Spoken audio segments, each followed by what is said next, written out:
जिसने युद्ध भूमि में भगवान विष्णु के सुदर्शन चक्र की गति को भी मात दे दी और इंद्र सहित समस्त देवलोक को अपने चरणों में झुकने पर विवश कर दिया।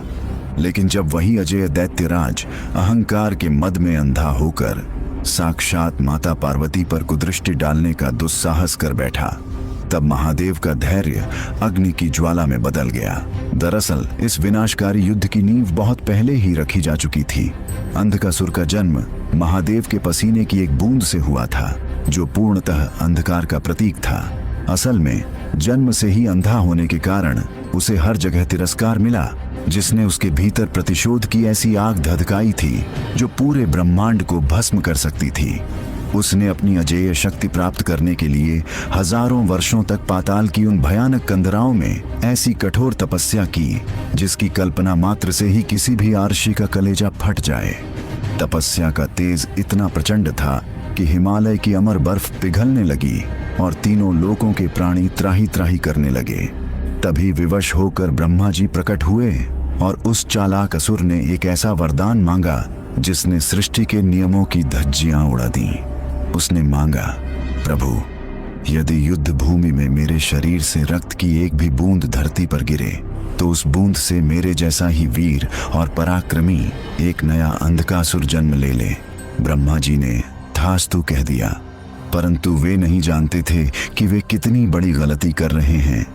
वरदान पाते ही अंधकासुर अट्टहास करने लगा और उसने सबसे पहले ब्रह्मलोक पर ही धावा बोल दिया। ब्रह्मा जी, जो शांति के प्रतीक हैं, इस असुर के रणहुंकार के आगे विवश हो गए। दरअसल अंधकासुर जानता था कि ब्रह्मा जी युद्ध के देवता नहीं हैं, इसलिए उसने उनके संयम की धज्जियां उड़ा दी। ब्रह्मा जी को अपना लोक छोड़कर सुरक्षित स्थान की ओर भागना पड़ा। इसके बाद अंधकासुर ने स्वर्ग पर आक्रमण किया। देवराज इंद्र ने सोचा कि वे अपने ऐरावत और वज्र के बल पर इस असुर को धूल चटा देंगे, परंतु जैसे ही इंद्र ने अपना वज्र अंधकासुर की छाती पर मारा, वहां से रक्त की हजारों बूंदें फव्वारे की तरह निकलीं। देखते ही देखते पूरा स्वर्ग करोड़ों अंधकासुरों से भर गया। इंद्रदेव दिशाहारा होकर युद्ध भूमि से भाग खड़े हुए। जब देवताओं का करुण क्रंदन क्षीर सागर तक पहुंचा तो भगवान विष्णु अपने दिव्य गरुड़ पर सवार होकर रणभूमि में उतरे। विष्णु जी को देख देवताओं की जान में जान आई। उन्हें लगा कि अब अधर्म का अंत होगा। नारायण ने अपनी कौमुद की गदा उठाई और अंधकासुर को ललकारा। दोनों के बीच ऐसा भीषण मल्ल युद्ध शुरू हुआ कि धरती का कोना कोना प्रकंपित होने लगा। विष्णु जी ने गदा से असुर के सिर पर प्रहार किया, परंतु अंधकासुर ने उसे हवा में ही रोक लिया। असल में अंधकासुर की शारीरिक शक्ति अब साक्षात देवताओं के समान हो चुकी थी। विष्णु जी ने उसे अपनी माया में उलझाना चाहा, पर ब्रह्मा के वरदान ने उसे हर माया से परे बना दिया था। दोनों महाशक्तियों के टकराव से ब्रह्मांड में बिजली कड़कने लगी और समुद्रों का पानी खौलने लगा। क्रोध में आकर भगवान विष्णु ने अपने सुदर्शन चक्र का आवाहन किया। चक्र ने बिजली की गति से अंधकासुर का मस्तक धड़ से अलग कर दिया। तभी उस कटे हुए गले से रक्त की ऐसी मूसलाधार वर्षा हुई कि पूरी रणभूमि लाल हो गई। हर एक बूंद से एक नया असुर खड़ा हो गया और देखते ही देखते वहां करोड़ों अंधकासुर रणहुंकार भरने लगे। विष्णु जी ने जितने असुरों का संहार किया, उससे 100 गुना ज्यादा असुर फिर से खड़े हो जाते। तभी विष्णु जी ने मन ही मन सोचा, यह असुर साधारण अस्त्रों से नहीं मरेगा। ब्रह्मा का यह वरदान सृष्टि के लिए महाकाल बन चुका है। साक्षात सुदर्शन चक्र भी अब विवश दिखाई दे रहा था। भगवान विष्णु समझ गए कि अब केवल महादेव का रुद्र रूप ही इस महाप्रलय को रोक सकता है। वे अत्यंत दुखी मन से युद्ध भूमि से अंतर्ध्यान हो गए, जिससे देवताओं का कलेजा फट गया और वे थर थर कांपने लगे।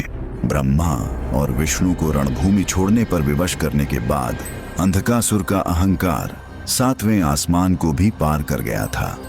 उसे लगने लगा कि अब इस ब्रह्मांड में कोई ऐसी शक्ति नहीं बची जो उसका अंत कर सके। दरअसल इसी मद में चूर होकर उसकी कुदृष्टि जगत जननी माता पार्वती पर पड़ी। उसने अत्यंत अपमानजनक स्वर में चिल्लाकर कहा, ऐसी अनुपम सुंदरी का स्थान इस भस्मधारी तपस्वी के पास नहीं, बल्कि मेरे जैसे अजेय सम्राट के राजमहल में होना चाहिए। वह अपनी विशाल गदा को कैलाश की पवित्र चोटियों पर पटकता हुआ आगे बढ़ा। पर्वत के बड़े बड़े शिखर ताश के पत्तों की तरह ढहने लगे। वह जोर जोर से अट्टहास करते हुए महादेव को ललकारने लगा। ओ श्मशान निवासी, कहाँ छुपा है? आज मैं तेरी जीवन लीला समाप्त करके ही दम लूंगा। असल में महादेव उस समय महासमाधि में लीन थे, लेकिन जैसे ही उस पापी ने माता पार्वती की ओर अपना अपवित्र हाथ बढ़ाया, वैसे ही कैलाश का वातावरण प्रलयकारी हो गया। अचानक महादेव के त्रिनेत्र खुल गए और उससे निकलने वाले क्रोध के तेज से चारों दिशाएं प्रकंपित होने लगीं। उनकी एक ही हुंकार से हिमालय की चोटियां आपस में टकराने लगीं और पूरा ब्रह्मांड थर थर कांपने लगा। महादेव अपनी समाधि से उठे और उन्होंने अपना पिनाक धनुष उठा लिया। रणभूमि का नजारा इतना खौफनाक था कि साक्षात मृत्यु भी अपना रास्ता बदल ले। महादेव ने अंधकासुर पर बाणों की वर्षा कर दी। महादेव का प्रत्येक बाण बिजली की गति से असुर के शरीर को छलनी कर रहा था, परंतु वरदान के कारण समस्या घटने के बजाय बढ़ती ही जा रही थी। अंधकासुर के सीने से रक्त की मूसलाधार वर्षा होने लगी और देखते ही देखते अरबों नए अंधकासुर पैदा हो गए। वे सब एक साथ महादेव पर टूट पड़े और चिल्लाने लगे, महादेव, तुम्हारे ही प्रहार हमें और शक्तिशाली बना रहे हैं। तभी महादेव ने मन ही मन सोचा, आखिर क्यों मेरी शक्ति इस असुर के सामने विफल हो रही है? क्या ब्रह्मा का वरदान महादेव की संहारक शक्ति से भी बड़ा है? कुछ क्षणों के लिए ऐसा लगा मानो महादेव उन असुरों के चक्रव्यूह में घिर गए हैं। देवता यह दृश्य देखकर दिशाहारा हो गए कि क्या आज महादेव भी इस रक्त बीज मंत्र के आगे पराजित हो जाएंगे? साक्षात यमराज भी पीछे हट गए, क्योंकि उन्हें लगा कि आज महादेव का क्रोध पूरी सृष्टि को ही राख बना देगा। जब महादेव ने देखा कि साधारण बल और अस्त्रों से इस असुर का अंत असंभव है, तो उन्होंने अपनी योग माया से उस स्वरूप का आवाहन किया जो केवल महाप्रलय के समय जागृत होता है। महादेव ने एक प्रलयंकारी रणहुंकार भरी और साक्षात माता महाकाली चामुंडा को पुकारा। आकाश का सीना फट गया और खौलती हुई ज्वालाओं के बीच से देवी काली प्रकट हुईं। उनकी जीभ से लपटें निकल रही थीं और आंखों में महाविनाश का क्रोध था। महादेव ने तुरंत अपना त्रिशूल उठाया और अंधकासुर के असली शरीर को भेद कर उसे आकाश में बहुत ऊंचा लटका दिया, ताकि उसके शरीर से निकलने वाला रक्त भूमि को न छू सके। उधर माता काली ने अपना विशाल मुख फैलाया और असुर के शरीर से रिसने वाली रक्त की एक एक बूंद को हवा में ही पीना शुरू कर दिया। दरअसल बिना रक्त के अंधकासुर की माया मुरझाने लगी, उसकी शक्तियां क्षीण होने लगीं और वह असहाय होकर चीखने लगा। वह त्रिशूल पर लटके हुए ही फूट फूट कर रोने लगा और महादेव के चरणों में मोक्ष की भीख मांगने लगा। अंधकासुर का शरीर पूरी तरह रक्तहीन हो गया और उसका अहंकार जलकर भस्म हो गया। उसने अपनी भूल स्वीकार की और महादेव की स्तुति करने लगा। महादेव जो अत्यंत दयालु हैं, उन्होंने उसका अंत करने के बजाय उसे अपना गण बना लिया और उसे भृंगी के रूप में नया जीवन दिया।